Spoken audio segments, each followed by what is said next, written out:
ഞാനൊരു കാർഷിക കുടുംബത്തിലാണ് ജനിച്ചതും വളർന്നതും ഒക്കെ. എൻ്റെ അച്ഛൻ നല്ലൊരു കർഷകനായിരുന്നു. അച്ഛനും അമ്മയും 3 കുട്ടികളും അടങ്ങുന്നതാണ് ഞങ്ങളുടെ ഫാമിലി എന്ന് പറയുന്നത്. ഒരു വലിയ കാലവർഷം എനിക്കൊരു 12 വയസ്സുള്ളപ്പോൾ ഉണ്ടാവുകയും എൻ്റെ വീടിരുന്ന ഭാഗമെല്ലാം ഒരു നിമിഷം കൊണ്ട് തകർന്നു പോയി.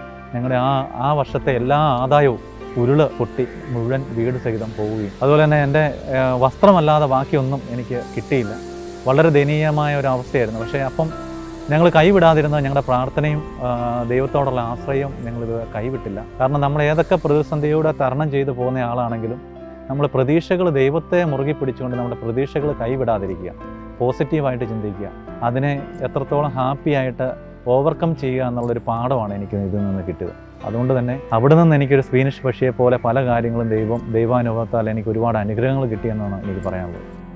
എന്നെ ഏറ്റവും കൂടുതൽ ആകർഷിച്ച ഒരു ബൈബിൾ വചനമാണ്, നിങ്ങൾ ദൈവത്തിൻ്റെ ആലയമാണെന്നും ദൈവാത്മാവ് നിങ്ങളിൽ വസിക്കുന്നുവെന്നും നിങ്ങൾ അറിയുന്നില്ലേ? ദൈവത്തിൻ്റെ ആലയം നശിപ്പിക്കുന്നവന് ദൈവവും നശിപ്പിക്കും. എന്തെന്നാൽ ദൈവത്തിൻ്റെ ആലയം പരിശുദ്ധമാണ്, ആ ആലയം നിങ്ങൾ തന്നെ. ഇന്ന് നമ്മൾ പലപ്പോഴും ശ്രദ്ധിക്കാതെ പോകുന്ന ഒരു കാര്യമാണ്, ദൈവത്തിൻ്റെ ആലയമാണ് ശരീരം എന്ന് പറയുന്നത്. പക്ഷേ ദൈവവുമായിട്ട് നമുക്കൊരു കടപ്പാടുണ്ട്, ശരീരം സംരക്ഷിക്കുക എന്നുള്ളൊരു കടപ്പാട്. അതെൻ്റെ വെല്ലിച്ചം വഴിയാണ് എനിക്ക് അറിയാനായിട്ട് പറ്റുക. അദ്ദേഹം ഒരു കളരി മാർഷൽ ആർട്സ് മർമ്മകളരിയിലെ വിദഗ്ധനായിരുന്നു. അദ്ദേഹത്തിൻ്റെ ഒരുപാട് അനുഭവങ്ങൾ എൻ്റെ ജീവിതത്തിലേക്ക് കടന്നു വരികയും നമ്മൾ ശരീരം എത്രമാത്രം സംരക്ഷിക്കപ്പെടുന്നുണ്ട്, ദൈവത്തിൻ്റെ പോസിറ്റീവ് എനർജി നമ്മളെ വസിക്കും എന്നുള്ള കാര്യത്തിൽ യാതൊരു സംശയമില്ല. ഇത് നമ്മുടെ യുവാക്കൾക്ക് ഇന്ന് അറിയുന്നില്ല. അപ്പോൾ നമ്മൾ അത് കെമിക്കൽ ഫുഡ് കഴിച്ചോ അല്ലെങ്കിൽ നമ്മൾ ഡ്രഗ്സിന് അഡിക്റ്റായോ മറ്റ് കെമിക്കൽ പദാർത്ഥങ്ങൾ കഴിച്ചോ കളയേണ്ട ഒരു സാധനമല്ല. ആ ഒരു സന്ദേശം, ദൈവത്തിൻ്റെ ആലയമാകുന്ന ശരീരം സംരക്ഷിക്കുക, അതാണ് നമ്മുടെ ഏറ്റവും വലിയ സ്വത്ത്. കാശിന് പുറകെയോ മറ്റുള്ള കാര്യത്തിന് വേണ്ടിയോ നമ്മൾ ഓടിപ്പോകാതെ മനസാന്നിധ്യം വിടാതെ സന്തോഷമായിട്ടിരുന്ന് നമ്മൾ മറ്റുള്ളവർക്ക് സ്നേഹം കൊടുക്കാനും നമ്മളെ സ്നേഹിച്ചുകൊണ്ട് ഈ ഭൂമിയിൽ ദൈവത്തെ സ്തുതിച്ചുകൊണ്ട് ഒരുപാട് സന്തോഷത്തോടെ ജീവിക്കാനുമായിട്ടുള്ള ഒരു വലിയ സന്ദേശം, അതാണ് എൻ്റെ പ്രോഗ്രാമിൽ കൂടെയൊക്കെ ഞാൻ കൊടുത്തുകൊണ്ടിരിക്കുന്നത്.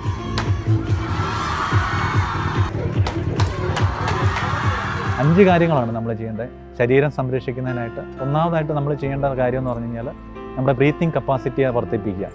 രണ്ടാമതായിട്ട് നമ്മൾ ചെയ്യേണ്ട കാര്യം എന്ന് പറഞ്ഞു കഴിഞ്ഞാൽ നമ്മുടെ മനോബലം, അതായത് നമ്മുടെ മെൻ്റൽ സ്ട്രെങ്ത്, അതിൻ്റെ അകത്ത് നമ്മുടെ ദേഷ്യം, വിദ്വേഷം, പക എല്ലാ കാര്യങ്ങളും അടങ്ങിയിട്ടുണ്ട്. അതിനെയൊക്കെ നിയന്ത്രിക്കാനും ഹാപ്പിനെസ് ആയിട്ടിരിക്കാനും പറ്റിയെങ്കിൽ മാത്രമേ നമുക്ക് നല്ല രീതിയിൽ ഒരു ബോഡി ക്രിയേറ്റ് ചെയ്ത് പോകാൻ പറ്റുള്ളൂ. അതായത് നമ്മുടെ പരിശുദ്ധാത്മാവിൻ്റെ കൃപ എന്ന് പറയും നമ്മൾ പറയുമ്പോൾ.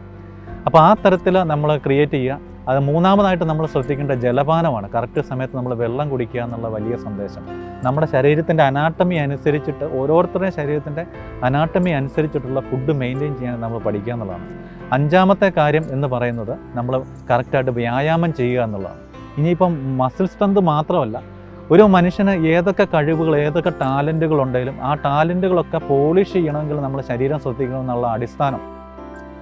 എൻ്റെ ജീവിതത്തിലേക്ക് ഏറ്റവും എനിക്ക് അത്ഭുതം എന്ന് തോന്നുന്നു, നമ്മൾ ശരീരം സംരക്ഷിക്കുകയാണെങ്കിൽ പല അത്ഭുതങ്ങളും കാണിക്കാൻ പറ്റും. 10 ടൺ വരുന്ന KSRTC ബസ് കടിച്ചു വലിച്ച് ഏഷ്യൻ റെക്കോർഡും അമേരിക്കൻ റെക്കോർഡും ഇടുക.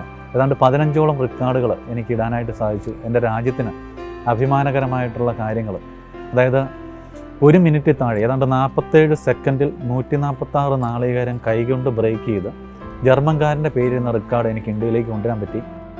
ഇതൊക്കെ ദൈവത്തിൻ്റെ ഒരു സ്വാധീനം എന്നിൽ ചെലുത്തി എന്നതിൽ യാതൊരു തർക്കവുമില്ല. കാരണം എന്താണെന്ന് വെച്ചാൽ 142 തേങ്ങ ബ്രേക്ക് ചെയ്യുമ്പോഴും എൻ്റെ കൈക്ക് ഒരു പരിക്ക് പോലും പറ്റിയില്ല എന്നുള്ളത് ഒരു അത്ഭുതമായിട്ടുള്ളൊരു കാര്യമാണ്. ദൈവത്തിൻ്റെ സാന്നിധ്യം ഇപ്പോൾ ഉണ്ടായിരുന്നു എന്ന് ഞാൻ ഉറച്ച് വിശ്വസിക്കുന്ന ആളാണ്. ദൈവത്തിൻ്റെ ആലയം നമ്മൾ പരിശുദ്ധമായിട്ട് നോക്കുകയും നമ്മളെപ്പോഴും ഹാപ്പി ആയിട്ടിരിക്കുകയും ചെയ്യുകയാണെങ്കിൽ അതിന് ഉത്തരമായിട്ട് നമുക്ക് പല അച്ചീവ്മെൻറ്റ്സും കടന്നു വരും. നമ്മുടെ എല്ലാ ടാലൻറ്റുകളും പോളിഷ് ചെയ്ത് നമുക്ക് വിജയത്തിലേക്ക് എത്തിക്കാൻ പറ്റും എന്നതിൻ്റെ തെളിവാണ് ഞാനിന്ന് നിങ്ങളുടെ മുമ്പിലിരിക്കുന്നത്. ഇത് എൻ്റെ ജീവിതത്തിലെ ഒരു പുതിയ തുടക്കമാണ്. കാരണം 12 വയസ്സുള്ള ഒരു ബാലൻ എല്ലാം നഷ്ടപ്പെട്ട് നിരാശനായിട്ട് നിന്ന് അതിനുശേഷം ഒരുപാട് കല്ലും മുള്ളും നിറഞ്ഞ ജീവിത അനുഭവങ്ങളാണ് എനിക്ക്. പക്ഷേ ഈശോ നമ്മളെ കാണിച്ചു തന്നു അതാണ്. ഒരുപാട് വേദനകളുണ്ടെങ്കിലേ ഒരു ഉയർപ്പുള്ളൂ. ഈശോ നമ്മളെ കാണിച്ചു തന്ന ആ ഒരു വഴി, അതാണ് നമ്മുടെ ജീവിതത്തിലെ ഏറ്റവും വലിയ പ്രത്യാശയായിട്ട് നമ്മൾ കാണേണ്ടത്.